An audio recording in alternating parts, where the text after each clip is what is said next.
Andy, very welcome to the Racing Room with 8K Bets. I feel a bit bad about saying that Kia Drabshan hasn't a clue what he's doing on the show last week, because looking at the amount of money and the caliber of horses that he has invested in, he's kind of a big deal in horse racing now.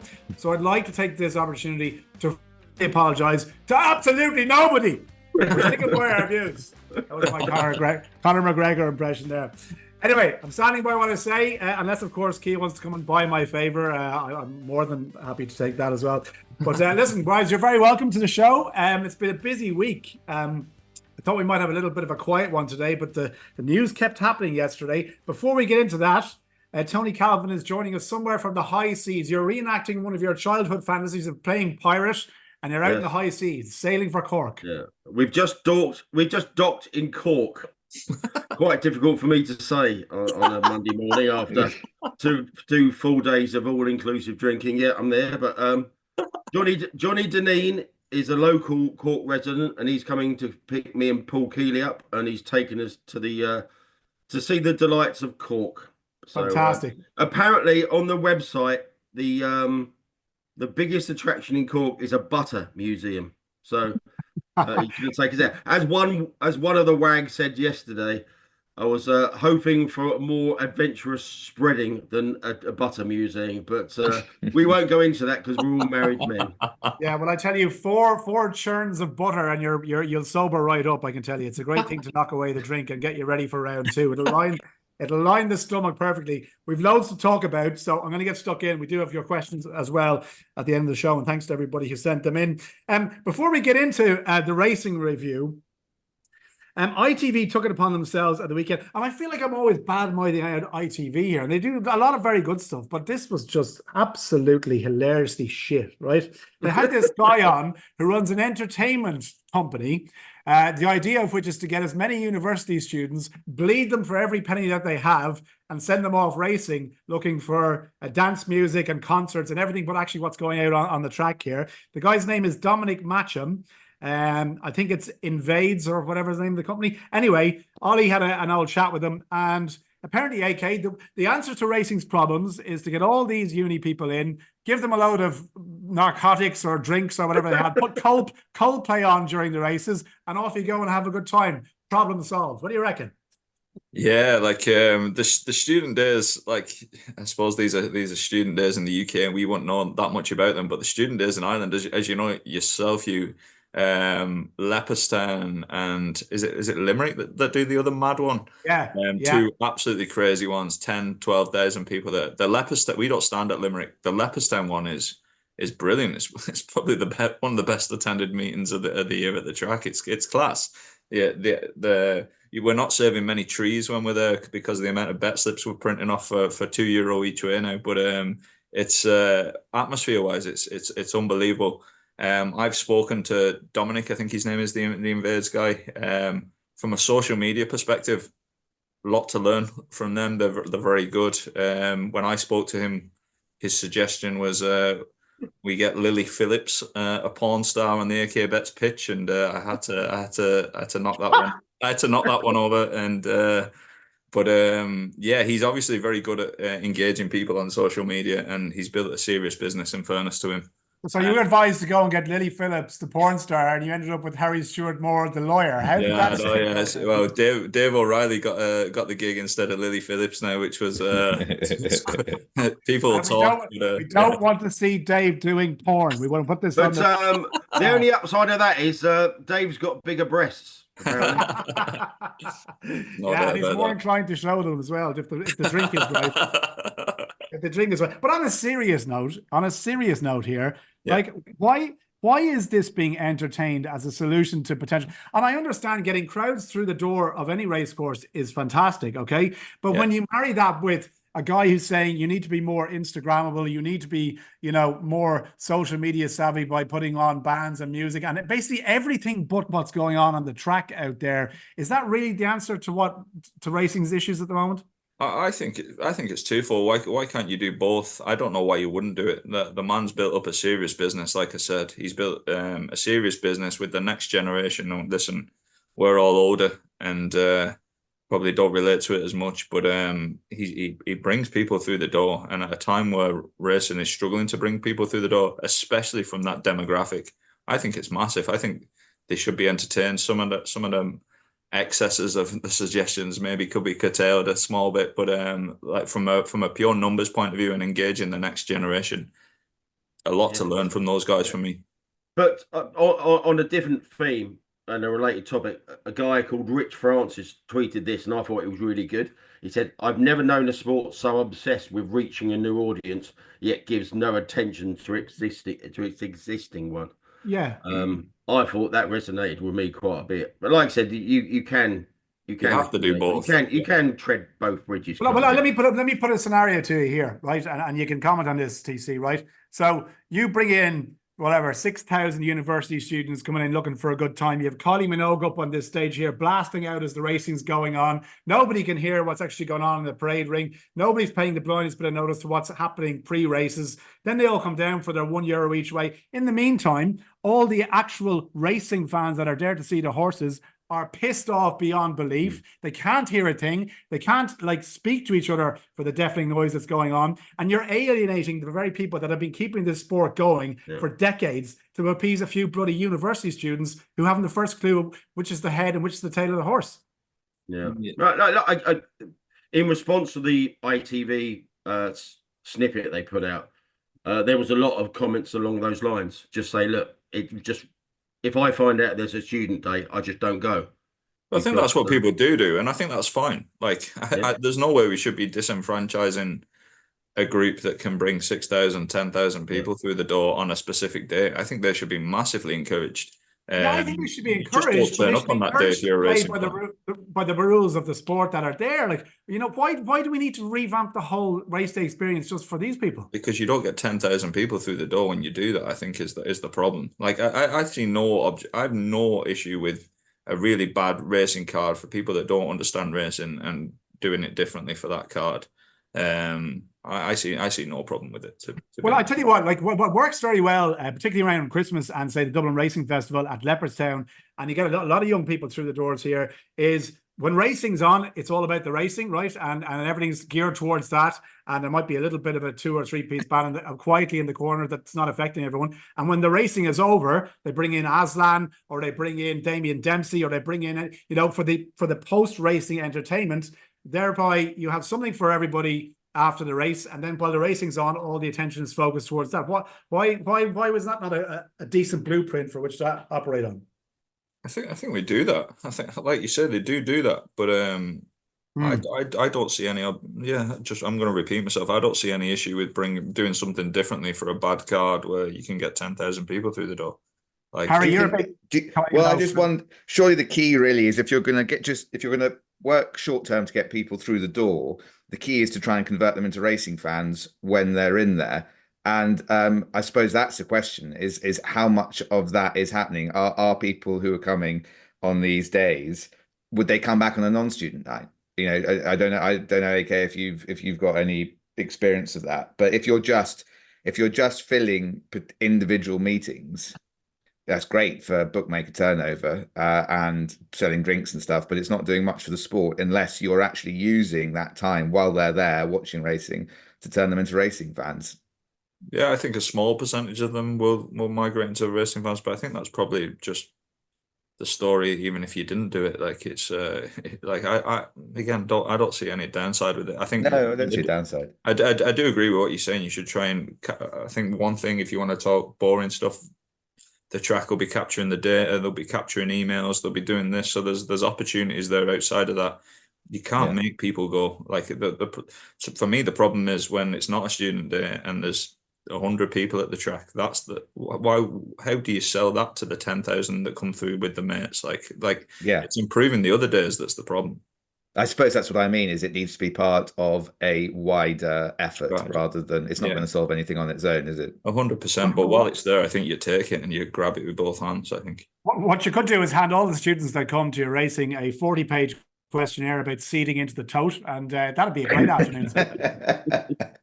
That'd be Calvin's ideal afternoon, wouldn't it? Sounds good.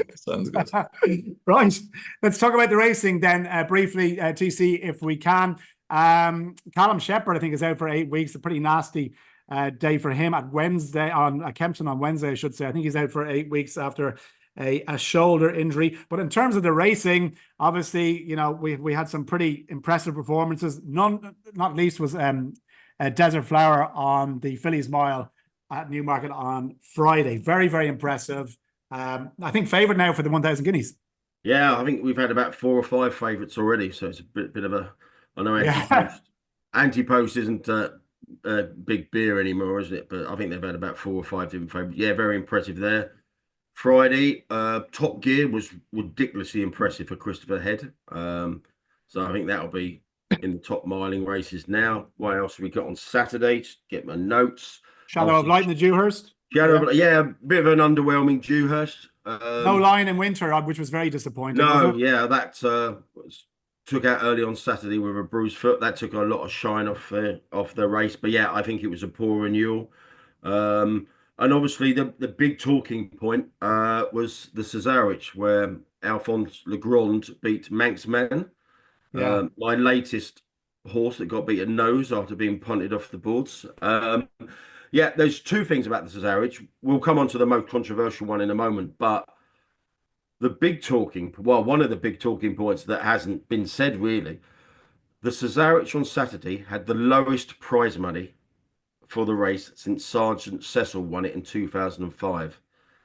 Only 90 grand to the winner. Last year was 103 grand, and it's been a lot higher. So the least prize money for 19 years. It just shows you what a state Jockey Club racecourses are. One of the big betting events of the year, one of the big handicaps of the year.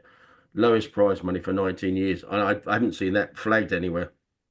Yeah, well, it's indicative really of where British racing prize money is going. It's just it's going down across the board. Yeah, well, I say the Jockey Club are just trying to save money where they can, and that probably it ended up with a field 10 below the maximum, so that might have had something to do with it. But obviously, the big controversy was Alphonse Legrand winning the race, and Jamie Powell hit the horse 10 times, and that's 4 over, so that's automatic disqualification. But because they don't disqualify on the day for whip rules, and they go to a whip race committee on Tuesday.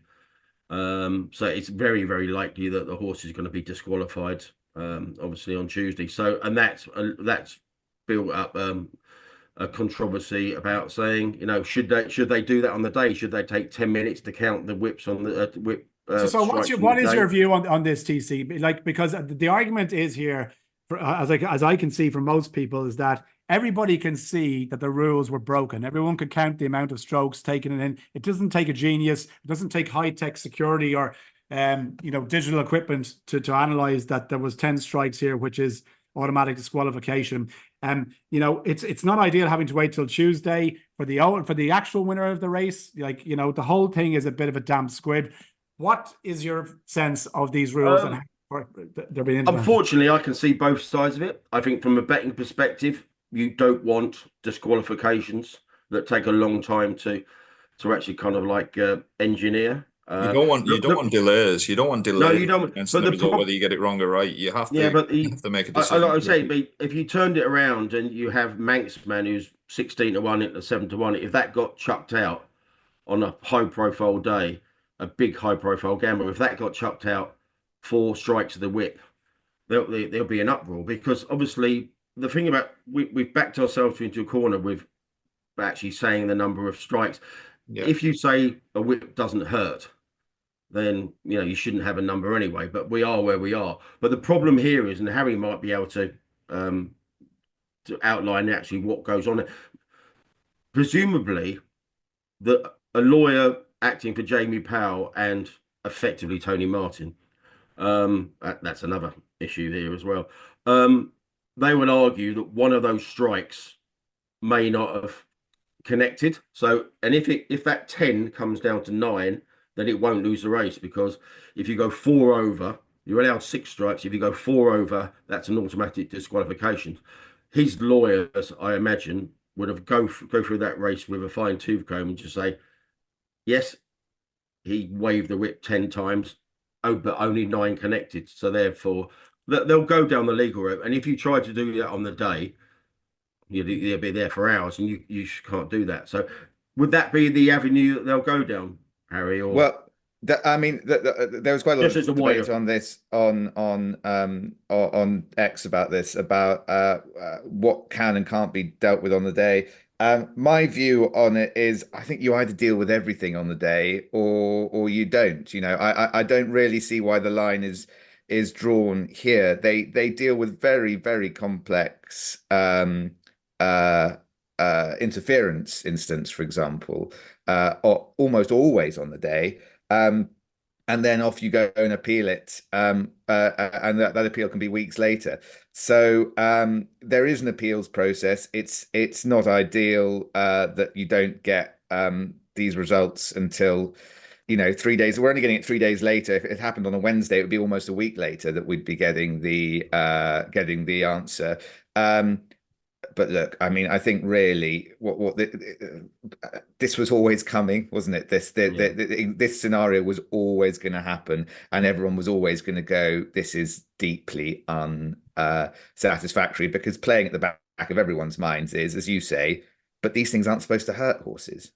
Well, they don't. I mean, they're foam sticks. They wouldn't hurt you, Harry. If I smacked you in the head with one of these things, you'd say, what was that? Well, the only reason I said they're not supposed to is because as of yet, I haven't tried that experiment. So I'm gonna rely on the expert. What you get up to in your personal life, Hugh, is not a matter for this podcast. Here's another idea. Give every student through the gate one of those foam sticks, and they can wallop each other to their heart's content. I bought one.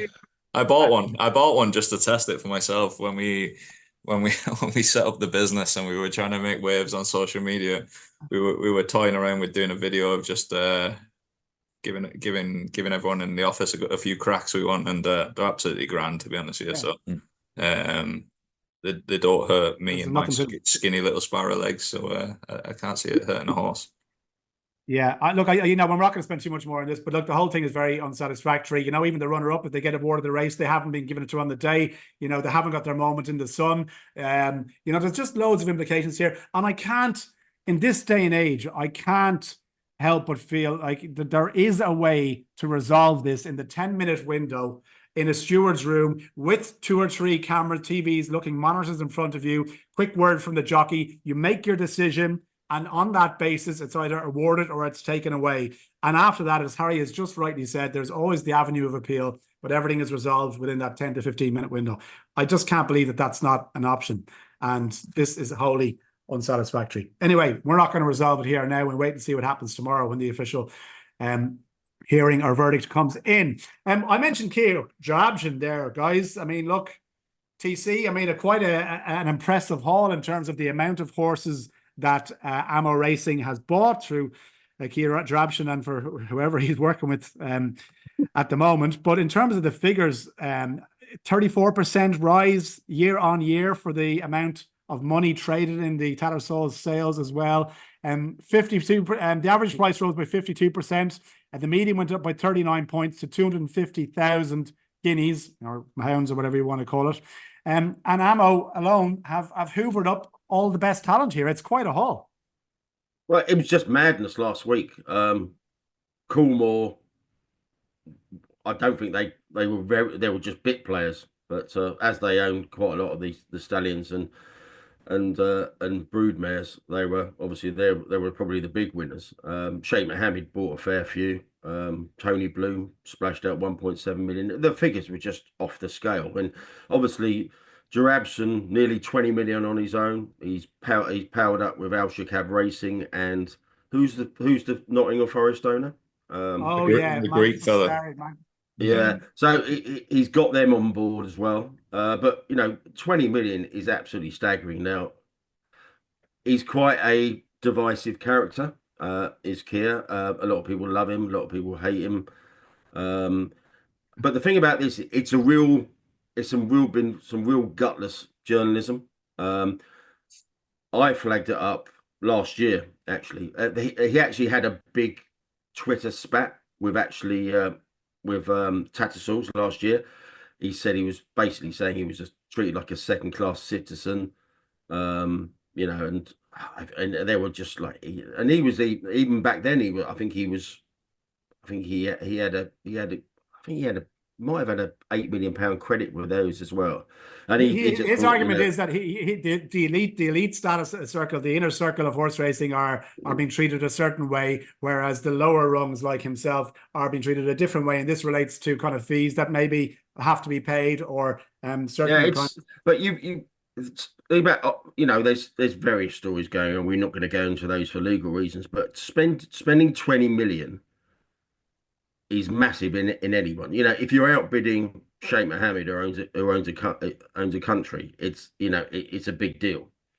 And there was a story in October 2022 where there was a mystery buyer spent £20 million at the sales, and he just didn't cough up the money, and they had to be reallocated and offered at sale again. So this whole idea of actually going to the sales, and you are buying on credit. I think you get 6 weeks to actually come up with the money. So it's a massively grey area for a number of reasons. But if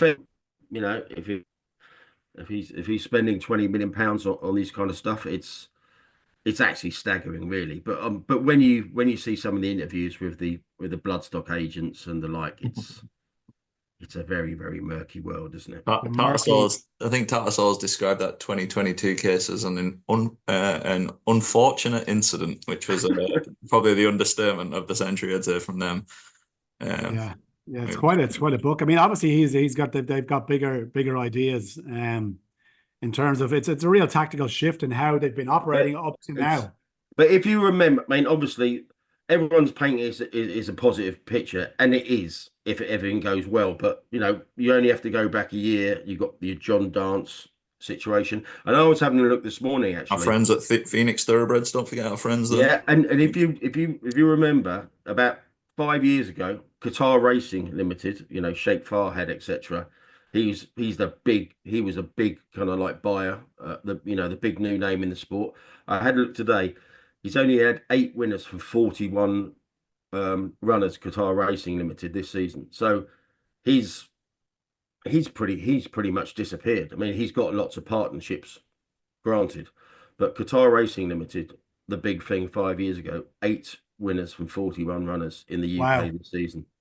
That's amazing. So it just shows you big money comes in. The important thing is keeping the money in the sport, and that doesn't always happen. And here to add one further, TC. If you're going to spend big money on a horse, £1.4 million, the natural next step is to send the horse hurdling. Isn't that right? Because that's where all the big prize money is, over hurdles. Before we touch on that, and we're talking about a sport that's struggling to raise money, and bookmakers being the blunt instrument that everybody wants money out of. If you're selling horses for 20 odd million quid, is it about time horse racing looked at the sales companies to raise some funds? But that's an interesting one. And TC, you put this up on the podcast or on our WhatsApp group last week and said, hang on a second, they're trying to tax the bookies here, they're trying to tax the levies, they're trying to bring in, but why is the bloodstock industry almost immune from having to throw in its 2 cents and contribute to what is the sport of horse racing? Surely the bloodstock is a major part of it. It's not really me here that it was directing it towards that. I mean, should they be paying? I know Harry's got a more extreme view about this. I don't see why you would tax people for spending their own money, but Harry might have a different view. Well, it's not so much taxing them, but it's the point AK makes, which is that the statutory levy that bookmakers contribute to, if you were a bookmaker, you'd be going, right, well, when racing comes to us and the government come to us and explain why we need to contribute, it's because they say, well, your offering is entirely parasitical on the existence of horse racing. In other words, if horse racing goes down the pan, betting on horse racing goes with it. And I think if I were a bookmaker, I'd be making the same point about the bloodstock industry, which is these horses are being transferred for vast sums of money at the top end. But ultimately, if horse racing goes down the pan, they just turn into pets, and so I think what I would be saying if I were horse racing is, well, in order to sustain these investments, and a lot of these people are buying these horses, to make money on them in the presumption that the market will continue to go up, you need to help us keep the underlying basis of their valuation healthy. So I do think there's an argument there. It's not one that seems to be enormously explored, but there does seem to be an enormous, people talk about Bloodstock being in racing. Is it in racing really? Are these sums really finding their way, trickle down economics, which is what people keep talking about? Are they really finding their way? It's not finding its way into prize money particularly. So would you tax the seller? Would you put a tax on the guy who would have the money? I don't know. I don't know what you would do. Whether you would say that the sales houses have to pay something, that if you pay over a certain amount for a horse and you have to make a percentage contribution to prize money, and you'd have to do it internationally. It'd be very difficult, of course, because people would just say, all right, well, I'm buying them here, but I'm taking them off to Australia. So it's not a particularly easy answer, but there is a ton of money floating around the circling horse racing, but not going into it. And it just seems odd to me that no one ever really talks about how you might get that into horse racing rather than into the hands of, bloodstock agents and the stud farms. But all I say, I go no further than saying that it's odd that it's not a bigger part of the debate when we're talking about the funding of racing. Totally agree. You've got some front. You could be a bloodstock agent, couldn't you? Anyone can be a bloodstock agent. Literally everyone is a bloodstock agent. Look at these figures. How do I apply for my license? I might do it now. You don't need a license. You need a pair of wellies, and that's about it. You've got you got a horse going for 4 million. Stick your hand up and say £200,000, please, for me doing that. Yeah. And listen, if I could just have that credit line that you gave Kia Jarabshin there, that'd be great as well. Because I didn't bring my checkbook, and even if I did, I'd have to bounce it over to you. So look, let me some credit here. It's just weird. I mean, that story 2 years ago. Yeah, you're obviously giving someone a £20 million line of credit, and you'll wake up the next morning and say, "Nah, I don't really fancy that." I can't get it. I can't get a free pint in my local where I've been drinking for 25 years without having to pay up front. You know what I mean? So look, anyway. Look, Palladium, 1.4 million purchase before we leave this TC. Nicky Henderson, it's the most expensive jumps horse ever. And yeah, it's going to have one more season on the flat before going over hurdles. What's the justification for spending this kind of money on it? It's mad, isn't it? It's crazy. At first glance, I thought it was actually. I just thought it was, obviously 1.2 million. To go hurdling is actually madness, because you're about 1,000 chance to get your money back, and you have to be a Constitution Hill. Actually, that's probably a wrong example, because you'd have to run to get prize money, don't you? But if the idea is to go on the flat, and horses are bought for 1.2 million to go down to Australia, stayers and stuff all the time. So from that point of view, it's probably not as outlandish as it first appears, but it's just the purchase prices. It's just ridiculous. But you literally are 1,000 chance to get that money back. I remember when Art Connor won the Triumph, and then I think he change hands for $1 million or something. Barry Connell bought him, I think, for $1 million quid.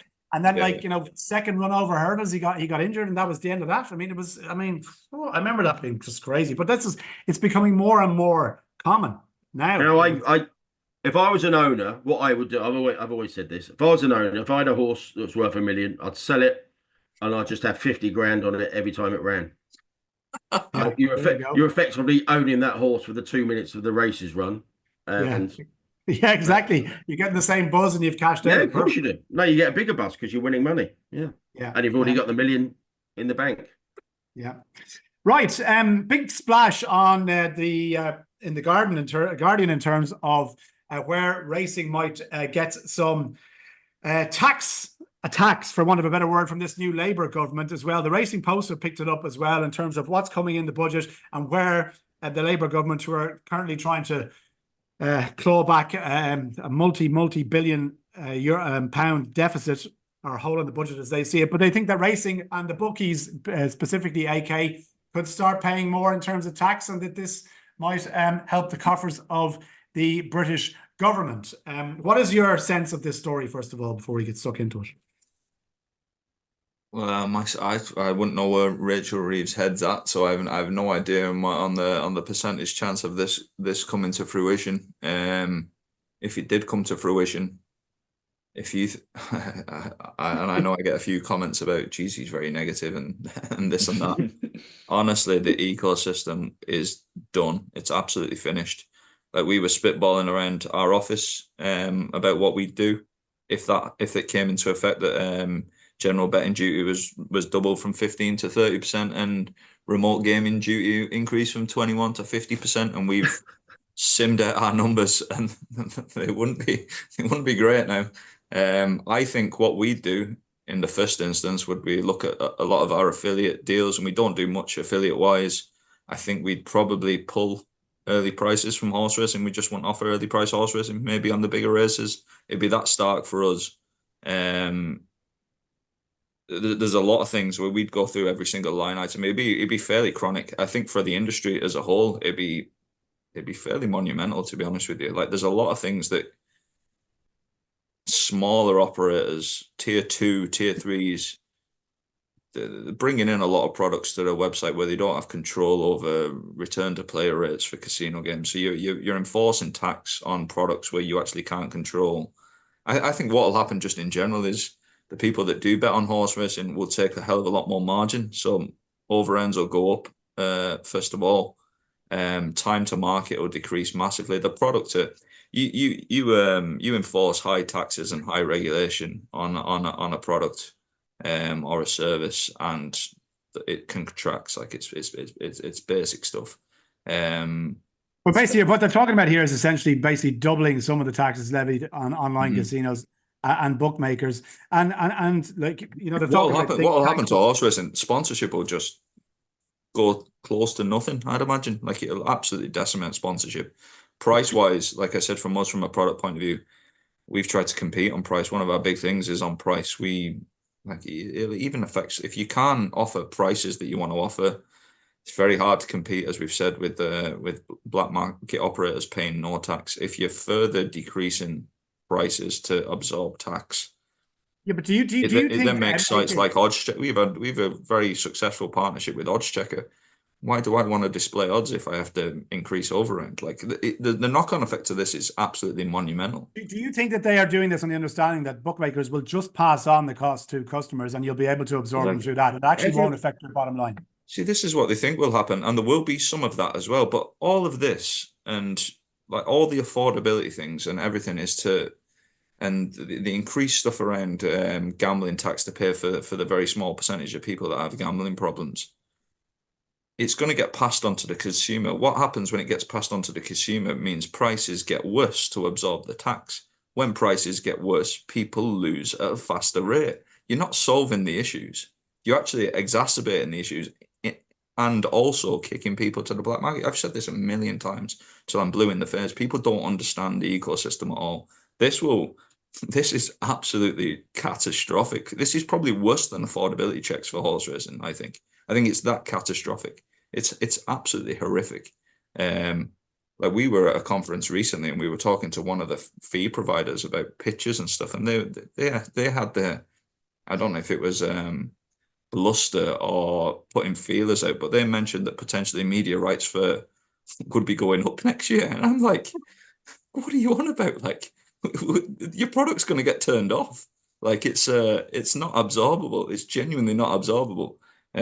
So I just think people are in for a shock of, if you think it's bad now and you think your prize money's going down now, and if you think increasing the tax rates is going to solve it, you're in for a serious shock, because this is going to their method of thinking. Their method of thinking seems to be by increasing the taxes on what they deem, higher harm products, such as online casino games, that they're ultimately going to dissuade companies like yourselves, bookies, from offering these products because it's not going to be as cost effective, and therefore the knock-on rate of that will be people will play them less. There won't be as much harm in the industry, and everyone is safer all around. Plus, they get money out of it. That seems to be their method of thinking. They'll still be there. More people will play them abroad.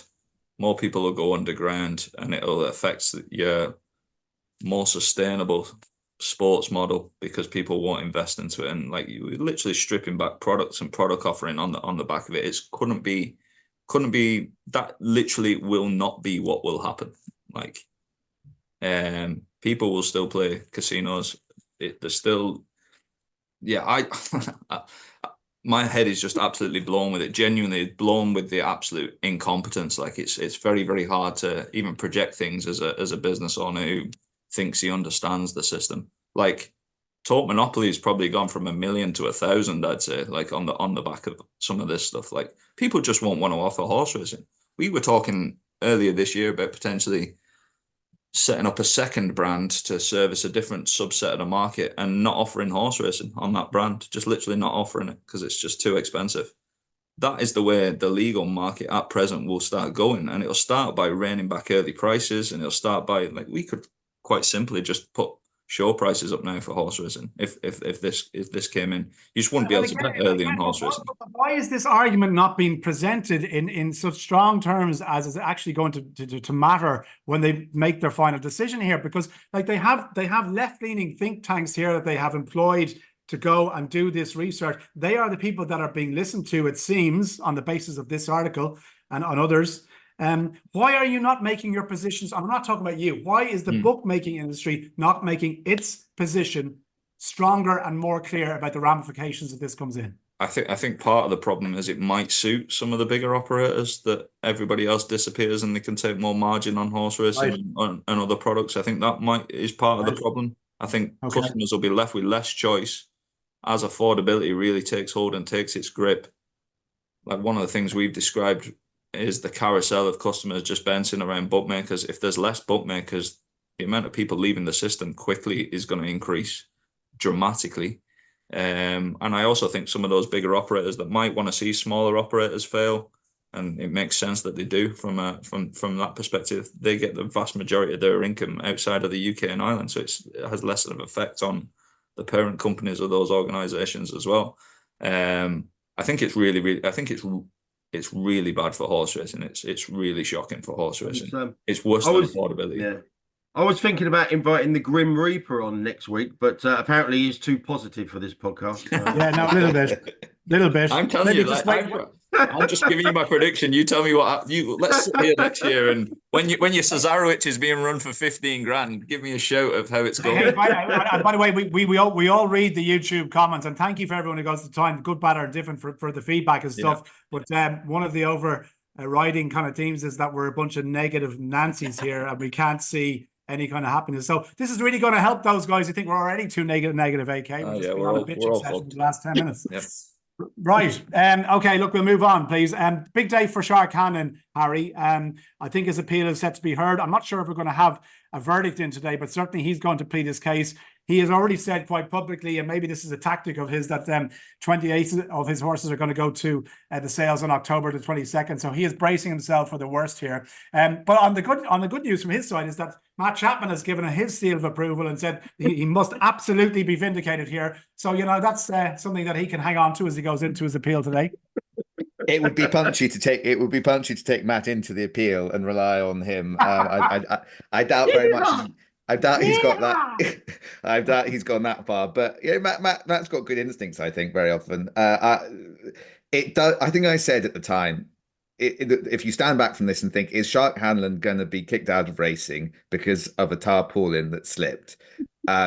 If that happens, are we not just going to think this is crazy? That remains my view. I have no reason to believe whatever these 20 horses he needs that he's putting up for sale. No reason to believe it's not genuine. And he's not a large yard. Getting 6 months out is going to be no doubt painful. His appeals today, I think, isn't it? So we should hear shortly. There's a real difference. It slightly smacks of the bad old days of the BHA to me. There's a real difference between firm regulation and just heavy-handed bad regulation. Can we really imagine this happening to one of the trainers? Let's say John Gosden took leave of his senses for 5 seconds and decided that he was going to dispose of a horse like that. Had the tarpaulin slipped, I mean, would we be anywhere like this? I know it'd be in a different jurisdiction. No, I don't think we would really. So it's in the case of attacking the man, not the offence here, specifically because of Shark and his reputation and whatever.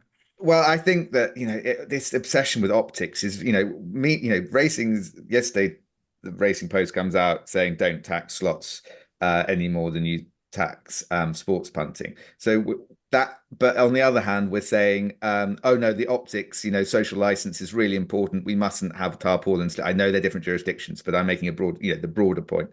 Mustn't have people realize that horses die and that people tarpaulin slip. But meanwhile, the trade paper is saying let's essentially protect slots, which everyone knows is the most dangerous form of gambling. So I do find the perception thing for people. We can't always run racing for the stupidest person in the room, and their view, or the most ignorant person in the room, and their views on the subject. I think most people in racing, I think particularly in Irish racing, from what I gather from you and from AK in our conversations, just think, that there's a much closer link in Ireland between racing and farming.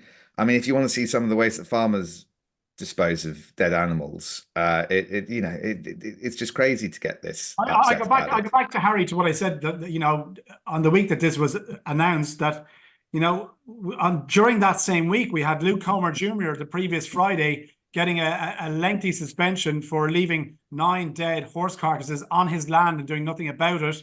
And the same week, Shark tries to do the right thing, disposes the horse in the right way, has an accident on the way that really he did not mean. I mean, taking his word for it, and he's held to the same stick. And he has witnesses that say that the tarpaulin was on, So listen, in all of this, there was a suggestion at the time, which has not been, seems to me to have been explored really outside of the proceedings, that he wasn't being honest in some way. I don't quite understand what that was. We've not really been told what that's supposed to have been about. So, as I think Matt Chapman said in his article today, perhaps there is something going on here that we just simply don't know about. But that is not how you administer justice. You don't punish people for things that the racing public don't understand, because it just looks completely over the top. Look, it's not if it is as simple as it appears, it's not a great day for Irish racing, I'd say, if he doesn't win this appeal. Just the reason why it wouldn't happen to John Gosling, because they don't get their hands dirty. He would have just called somebody to go and do it. It's because Sharky's just a hands-on, and this would happen. Presumably, this happens all the time. We hear, we've got fans' favourites like Frankie de Burley dying at the weekend and other horses, and presumably they horses die at home all the time. It's just that the trainer probably just doesn't do it itself, and presumably if he just called somebody who come and took the horse and the tarpaulin, they wouldn't even have got a fine, would they, from the local authorities? It's just very unfortunate. But I know you went off on a little bit of a tangent there. Why would the Racing Post say don't tax slots? Why do you think that's the reason? It's an article from Tom Kerr yesterday, an editorial, in which he says that basically even if you don't tax sports punting and horse racing, this is obviously in response to Rachel Reeves stuff, and you do tax fixed odds betting, basically you shouldn't, from racing's point of view, because there would be less money floating around in the short term to invest in racing. There's quite a big divide here between people who believe that slots are a dead weight around racing's neck in the long term, and that racing is setting itself too high but what he's saying is true. What Tom is saying is true. That's what I'm describing when I say there's no money for what we want to do in racing. So that's absolutely fine. I accept that you and Tom probably know more about that in the short term. The broader question is, does that really mean racing is now reliant on slots? Yeah, I think racing is relying on a lot of things. I think like we've discussed previously, racing there's too many vested interests, and it's how can you untangle the web? The web's no. A mess. The web's an absolute mess. I think absolutely, but I think trying to untangle the web is going to really create more damage, I think. Well, it will do in the short term, of course it will. But that's the thing: is the sport able to be brave enough to go, we do need to restructure this and take the risk that it might go wrong. Do you know when the sport? I think the sport should have done that, and it should have done that when the sport was on top, like redoing everything and trying to untangle things when the sport. the sport's on the absolute floor from a competitive standpoint. All right. Let's try and gear it up a bit, guys. We're losing audience like you've no idea. Briefly, Harry, would you tell us what the International Federation of Horse Racing Authority new integrity handbook is? I mean, briefly, is this worth looking at? I mean, briefly is the only way to look at it. It's not very interesting. Yeah. It's a large federation of people involved in the administration of discipline in various sports jurisdictions have got together and written a very long pamphlet that I don't suggest that anyone reads unless they really have to. Yeah. I regret it. Yeah. Okay. Another quick story to talk about, guys. William Hill in the media, I should say, well, particularly social media this week on Twitter. For anyone who follows the Bookies Dream account, put up a story of a disgruntled fan with William Hill. Basically, put a bet on for a reasonable enough payoff, but nothing huge. Was made to jump through hoops, sign all sorts of forms, give his mother's banking 365 PIN number to go and get the money in. But basically, the upshot of this is that William Hill have acted pretty disgracefully on the face of it. And this has got a huge amount of traction. People have been very quiet about it. But AK, what's your sense of this story? A punter not getting paid out what he should, pretty much been told X, Y, and Z to try and get paid out. But it looks like an absolute nightmare. Yeah, like obviously before I set up the Bookmakers, it's prevalent enough and it's the legalized industry just does not do itself any favors with stories like this. Like if customers win money, pay the money out. If they're not doing late bets, if they're not betting after the off, if they're not betting like genuine palpable errors, pay the money out. Like pay the money out. It's like it's too common, and I try and defend bookmakers and put the bookmakers position forward as I am a bookmaker now, but that story as it's laid out is fairly poor. It's fairly reprehensible behavior. And I always say with a lot of these things, and I always find that it's not on purpose. It tends to be just a process and people ticking boxes who don't know what they're doing. But there has to be a situation where if a customer has requested a withdrawal and it's 3 weeks later and you've not processed the withdrawal, you need to be engaging that customer sooner. Yeah. It's genuinely not fair on customers. And like, listen, I know we have customers that try and have you over and do bits and pieces, and you're like, oh God, he got us there, and you just pay them out and deal with it, like, and just improve. You can't be withholding people's money and then 3 weeks later, 4 weeks later, requesting 6 months personal bank statements from at the withdrawal stage. I think it's. It'd be interesting to see, AK, if we see any comment from William Hill officially on this now, because this story has been out and it's gotten over 1 million views on Twitter here. So this has gathered traction. There's a lot of people saying this is an absolute disgrace. And then you have people pointing at high-profile racing figures who are maybe ambassadors who do podcast work or whatever it is, saying, why are you guys not commenting on this? It's kind of gathered traction here. They really need to address this, right? Yeah, there's certain things as well that I think bookmakers get fined for, and that I just don't massively agree with some of the stuff.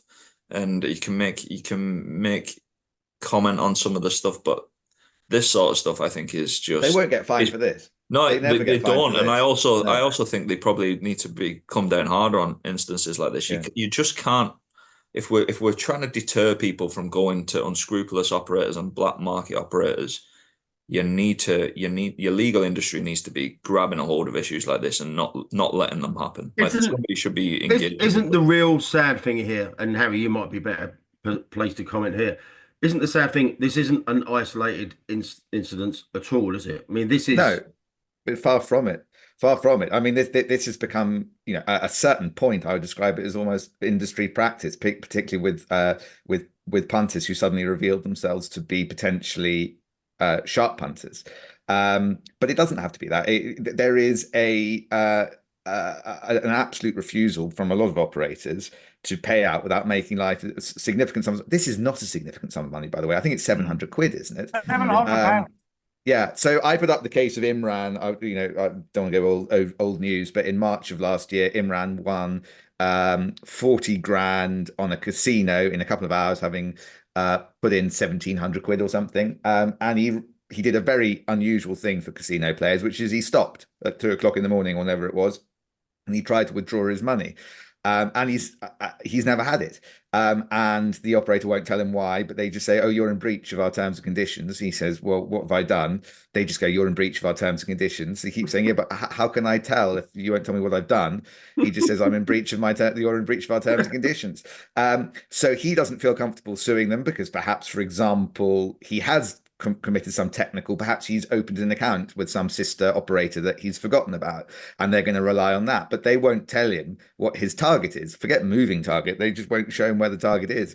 They also don't have, and this is a very technical point, they don't have a registered office or any offices in England and Wales, which means that if Imran wants to sue them, he has to serve them with papers in Malta or Gibraltar, or I can't remember where they are, which is another added layer of confusion to, and again, the Gambling Commission do not, and this drives me completely mad, and a lot of other people who've been through this experience, the Gambling Commission license people to take bets from UK consumers, British consumers, and they don't say you have to have an address here where they can sue you if you get it wrong.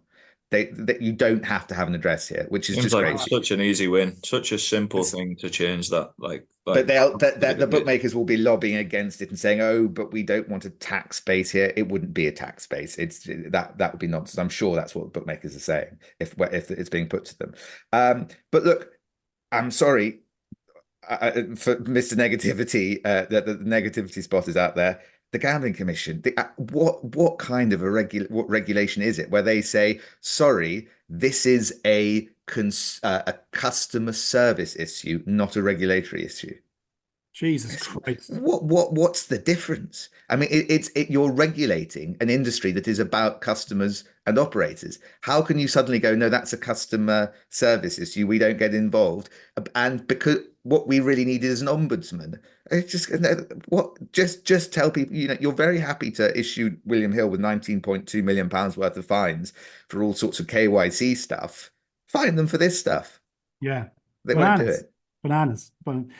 Crazy stuff. By the way, if he wants to use an address in Gibraltar, by the way, I know Chris Cook, who listens to the show, has offered his house address. He wants to register papers over there. There's no issue whatsoever. And we can all come over and stay with him for a bit of sunshine and a bit of monkeying around in Gibraltar on the rock. Can I just say that is not legal advice? No, it's not legal advice. That's just my advice. Cheers, Chris. I've stopped when I'm winning on a casino at 2:00 in the morning, but it's only because I passed out drunk. Yeah, exactly. You passed out into your own G&T there, your big gin glass. But that's a good thing about being on this boat. I don't feel bad about going down the bar at 7:00 and ordering a pint. So it's and you can do it straight after this if you want. I am going to. Yeah. Before you go to your big butter factory, and off you go. You used to call me Butterbean. I know, yeah. There you go. Butter Barrel. They'll call you Butter Barrel after this one. Right, questions. I'm going to go there and be pictures of me all around the walls. Butterbean. Calvin's house. Butterbean. Right. Ben Keats wants to know, where is AK Bet's best racecourse pitch? I'd like to bet that none will provide him with the same level of action as his excellent and very good value purchase at Cheltenham Festival Tattersall 6. It's simply incredible. Punters falling out of the sky and coming in every direction. So Cheltenham, is that your best pitch? We've not stood there. We've only just bought it, to be honest with you, and we're not going to have our license in place for November, so we should be there for March at the festival, all being well. Okay, right. 4 days of it. I very much enjoyed the Cheltenham, the video Cheltenham Racecourse put out on Twitter recently, which showed a man walking past our pitch with a beer in his hand, meaning that people can now bring beer into Tats at Cheltenham, which was great news for us as we'd bought our pitch prior to that news. So that was a nice fillip. But in Ireland, we've got a couple of number one pitches. Stand Line at Galway, just on the corner next to the track. Our two best pitches that we have are number one on the rails at Punchestown. And we have number one on the stand line at the Stowe. We also have number one on the racecourse line at Leopardstown as well.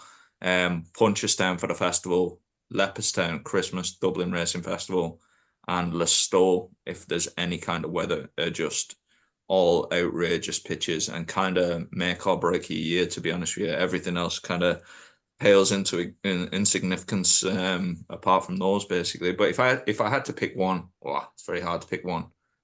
It's between Leopardstown, Punchestown, and Listowel. Probably say I don't know. Yeah, we'll ask you when you've gone to Cheltenham, and then you can give us an update on actually how good it is. Exactly, yeah, exactly. Vaughan Lewis says, if gaming duty gets doubled in the budget as the anti-gambling groups are pushing, will it be the final nail that finishes the UK racing off? Well, look, we spoke about this. Don't get AK started on this one again. Yeah. Look, I mean, no, everything's fine. Everything's wrong. Don't worry about it. It's all good. It'll all pass. Don't worry. Everything is rosy. Actually, if you put your hood up, you would actually look like the Grim Reaper, wouldn't you? I look like that odds checker tipster, apparently. But yeah. Oh, yeah. Right, the Grim Reapers to finish things off then. A Lucky A Day says, related to withdrawals in one bookie's terms and conditions prohibited activities section, they now say, if we discover a reason to believe from any of the activities, how does that stand from a legal point of view? Is it legal for them to withhold funds if they believe but have no evidence? So, Harry, this is like, if we think on all due consideration that this is true, then we can withhold your money rather than actually having, some sort of a bar that they can justify it on. Yeah, so this is actually quite a complex legal question. I'll try and deal with it very quickly, which is that this is a contractual term that confers on one of the parties a discretionary power. They have the discretion there to not pay out in certain circumstances. There is a rule called the Braganza rule after a shipping case, which says that discretionary duties, off the top of my head, discretionary duties have to be exercised reasonably and fairly. Basically, that's not quite the right language. I can't remember the language off the top of my head.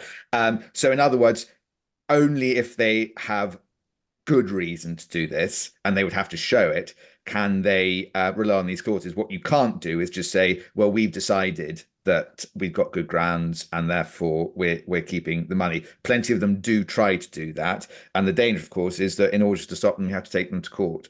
But as a matter of law, no, they can't just say, we've decided that there are grounds here to confiscate your money. It has to be reasonable. Okay, fair enough. All right. And I think one more before we go. Why do you have to pay extra to see the horses in the winner's circle at Chepstow? Had to pay premium grandstand to see the winners after the race. Poor show for other punters. Anybody know this? This is it was a new one on me. But I don't think there's in Ireland. I don't think there's two different areas, are there? It's just if you get paid to go in Ireland, you can walk anywhere. But there is a two-tier system over here. There was a big brouhaha about Windsor a couple of years ago about you had to pay ridiculously amount extra to go and see the paddock, and I think they relented there. But yeah, that's poor. I mean, if we're trying to make the horse the focus of people's day at the races, to actually stop them pay them extra to go near the paddock seems just ridiculous. Oh, that's very. That's the one. So one real big positive about Ireland is you pay your money to get in, and you literally go anywhere, and you stand next to millionaires, or you stand next to somebody who's got no money, and it's kind of there's no separation essentially. Quite often the millionaire can look worse than the guy that's got no money as well, which is always nice. It took us an hour, but we got there in the end.